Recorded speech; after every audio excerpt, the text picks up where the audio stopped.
Sœurs et frères dans le Christ, paix, joie, grâce, amour à chacun, chacune de vous, de la part de Dieu notre Père, et au nom de notre Seigneur Jésus-Christ, en ce vendredi de la 5e semaine du temps de Carême. Quand j'étais tout jeune, nous avions l'habitude de dire de faire attention à ceux qui sont bègues, surtout quand vous êtes en litige, quand vous êtes en confrontation. Parce que quand le bègue n'arrive pas à parler et que vous l'acculez dans une discussion, vous essayez de toujours dialoguer, donner la possibilité de parler, de s'exprimer. C'est quand le bègue n'arrive pas à se parler, quand il est acculé et que les paroles ne sortent pas, il finit par vous donner un coup de poing. Ouais, sœurs et frères, il y a un moment où quand on n'arrive pas à dialoguer, on remplace la puissance de dialogue avec la violence. Quand les gens se trouvent en face de vous, parfois, où ils n'arrivent pas à s'exprimer, elles ne trouvent plus de raison. Alors, elles utilisent la raison de la violence.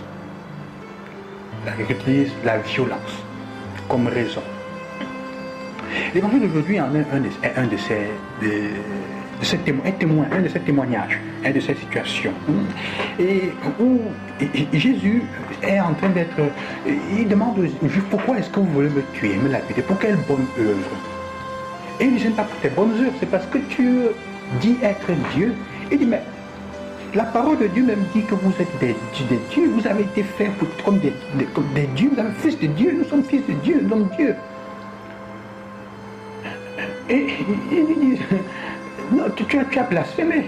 Et pendant que je disais ça, je disais, mais combien d'hommes et de femmes aujourd'hui devraient être lapidés pour le fait qu'ils se considèrent ou ils disent d'être Dieu? Il y en a qui pensent qu'ils ont dans leur vie même le bonheur et le malheur des gens, le futur de la vie des autres. Ils sont Dieu, ils peuvent décider de faire ce qu'ils veulent. Beaucoup dans notre société devraient être lapidés. Ils seraient lapidés s'ils vivaient au temps des Juifs. Mais Jésus leur fait comprendre qu'en fait, la parole de Dieu dit que nous sommes déjà Dieu. Nous sommes des fils de Dieu. Moi, je dis que je suis fils de Dieu et j'agis en son nom. Pourquoi est-ce que vous venez me punir, me lapider, et que je suis en train de blasphémer, alors que la parole de Dieu même dit que vous-même et nous-mêmes, nous sommes ça? N'ayant plus capacité de raison, eux, ils prennent les pierres pour vouloir lapider. Tant que la violence est liée à la question de jeter les pierres, elle est facilement reconnaissable. Mais il y a beaucoup d'autres modes d'être violents dans notre société. Aujourd'hui, je vous invite chacun et chacune, sœurs et frères, à voir dans votre vie et dans votre quotidien quels sont les moyens de violence que vous utilisez. On peut être violent avec les paroles, par exemple, ou même on peut être violent avec le silence.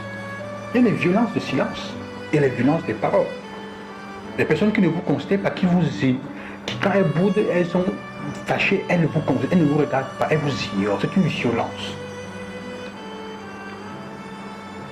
Dans certains cas, les paroles ou le mutisme sont des formes de violence que nous utilisons quand nos dialogues ne réussissent pas à avoir le dessus.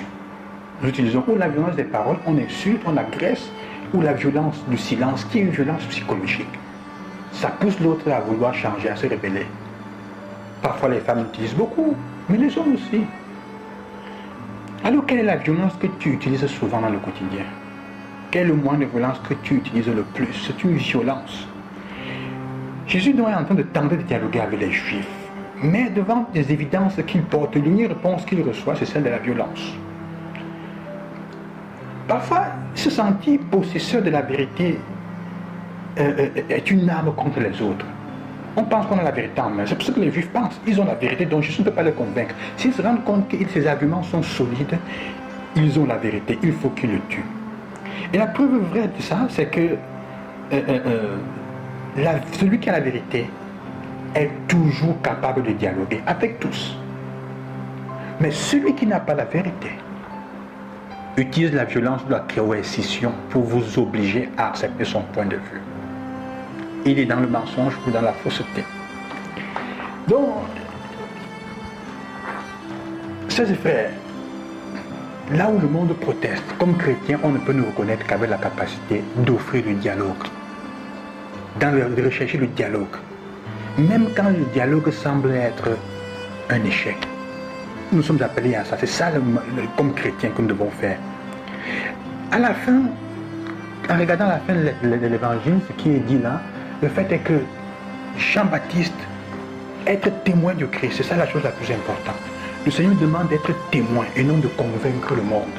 Notre but, c'est d'être des témoins, pas de convaincre le monde. Dans la parole convaincre, il y a vaincre avec violence ou d'une manière avec l'autre.